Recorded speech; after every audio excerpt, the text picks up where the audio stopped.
akunzima ukuphila eNingizimu Afrika. Akuphephile, angazi ukuthi i-generation elandelayo izoba nekusasa elinjani. I-South Africa isakule simo ebhekene naso njengamanje. Into engisifiso sami nje kakhulu, into engifisa kakhulu nje ukuthi uhulumeni angenelele mfethu. Nezomthetho zingenelele ngoba cha ngifuna ukungasho. Bayaphela abafowethu mfethu, hey siyaphela.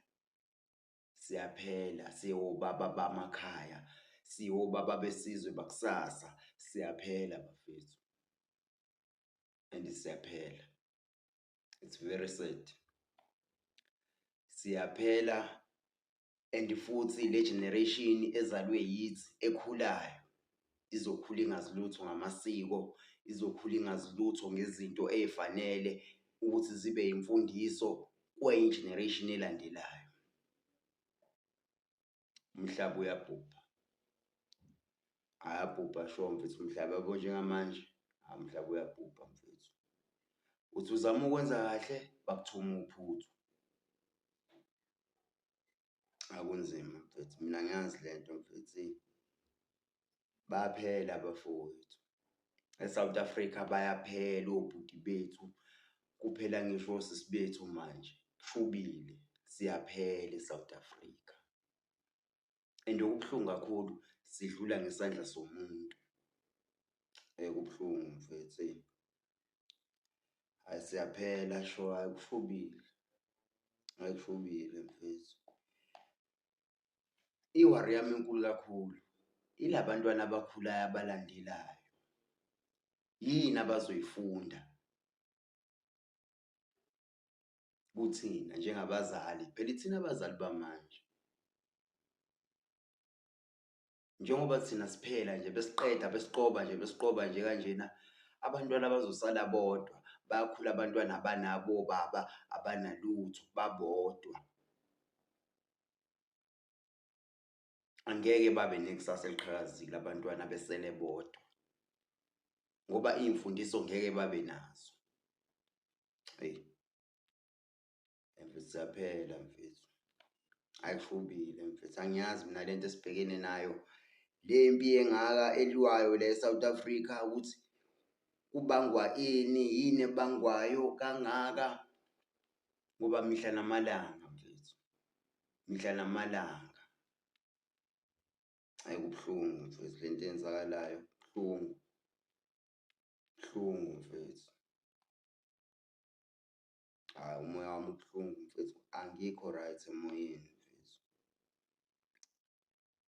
Kubuhlungu mfethu ukudlula komuntu emhlabeni edlule ngesinye isandla somunye umuntu. Ayikho into ebuhlungu njengaleyo. Kunzima mfethu, hey. DJ Warras mfethu, hey. RIP.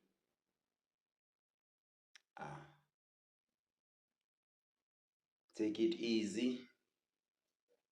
And if it's easy, take it home, bruh. Hey, sawuthini mfethu. Hey. Sesiphila ngoNkulunkulu nje mfethu, sesiphila ngomkhuleko.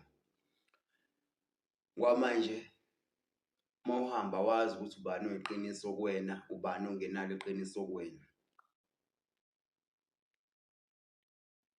Buhlungu lento kwamanje umuntu osondelene nawe eduze kwakho uyena ofuna ukuqeda ngawe. Kubuhlungu. Ubuhlungu mfethu lento eyenzake ku-DJ Warras nje ayingiphathanga kahle. Umoya wami uphukile mfethu. Azi nje bengi-relax-ele ngithi mangi-check ifoni mfethu ngizwa lezi ndaba lezi. Ngiyambona nawe uyavela lapho usemboziwe ulele phansi. Yasho ukuthi hey wazwalala kabuhlungu DJ. Engimthanda kanje phela uDJ Warras mfethu. Kancane yakudala. Mabe sengimlandelela na kwi-Shady Podcast with PH. Yabo nako Makjibe bem-invite, uPenwell wam-invite naye. Bengijabula nje mfethu ukumbona nje yabo eprogressa nane-security company ngiyabona ukuthi cha uyaphumelela elifini. Then boom. out of nowhere nje uqhamuka abantu nje mfethu pa u-DJ. South Africa mfethu, angazi mina imithetho yala e-South Africa ukuthi injani.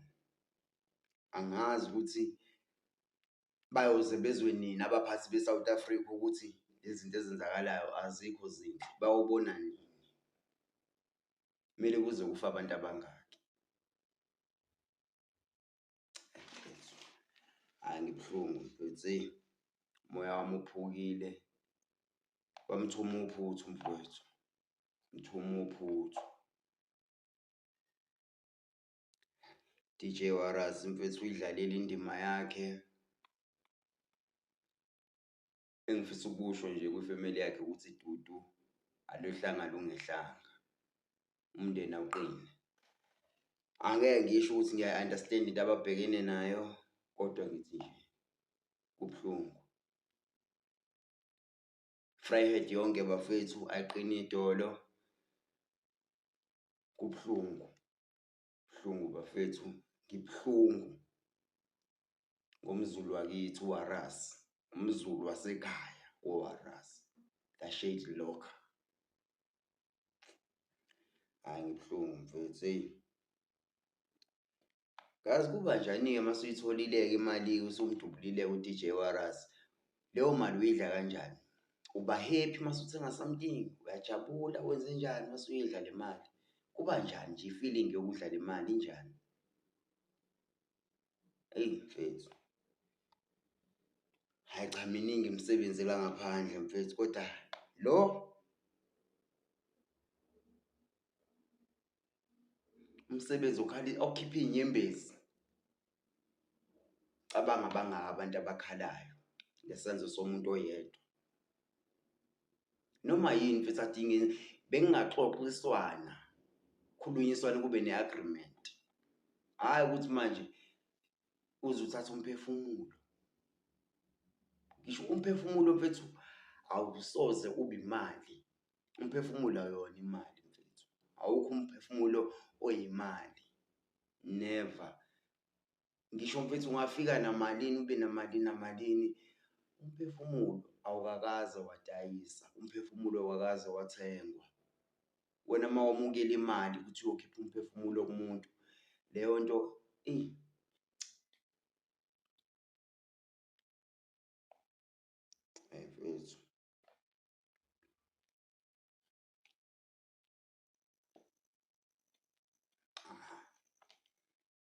Hhayi impilo ayikho fair bafethu, DJ Warras, ayikho fair mfethu. U-DJ Warras mfethu, Grootman leliya elincane ukuthi libone iJohannesburg, iSouth Africa yonke iprosper, iba noshintsho. Bezama naye ukulekelela la engalekelela khona. Methi wenza into e-right, mfethu hayi. Ngiyazi mina into enje. Ngibuhlungu nje kakhulu mfethu. Umoya wami uphukile, uphukile nje kakhulu. Bengihlale ngifisa ukuthi hhayi one day ngiyombona u-DJ Warras, one day siyohlangana nami mhlawumbe ngishaye isithombe noma ngishaye i-interview interview. Kodwa-ke buka manje. Hhayi it's sad. Hhayi kunzima mfethu, Kazi uthini manje lo umbulele? Kazi u-happy yini la ekhona? Kazi useyitholile yini le mali le abamthembise yona kwathiwa mekwabulala u-Warras uzothola le mali? Kazi u-happy yini la ekhona? Uyayi-enjoya yini manje le mali ayitholile ngokukhipha umphefumulo ka-Warras? Mfethu, kunzima mfethu e-South Africa ukuphila la. Kunzima ukuphila la. Phila kule ndawo esiphila kuyona kunzima bafethu e-South Africa. Kunzima. It's bad. Too much. This is Home Run with Makeba PNP bafethu. Ngibuhlungu. Umfana kaFikelephi noMabonga khona eMaritzburg bafethu. This is Home Run with Makeba PNP. Angihambi ngedwa, ngihambe ngedwa, ndingohlale ngihambi ngedwa, ngihamba nabantu abadala omakhathini noNjebe bakhona la ngikhona. Gcwala. Ngekho ongazi kobe ufika izolo. Asiyiphathe kahle bafethu, asiyiphathe kahle, sinakekele imindeni yethu, sibavikele.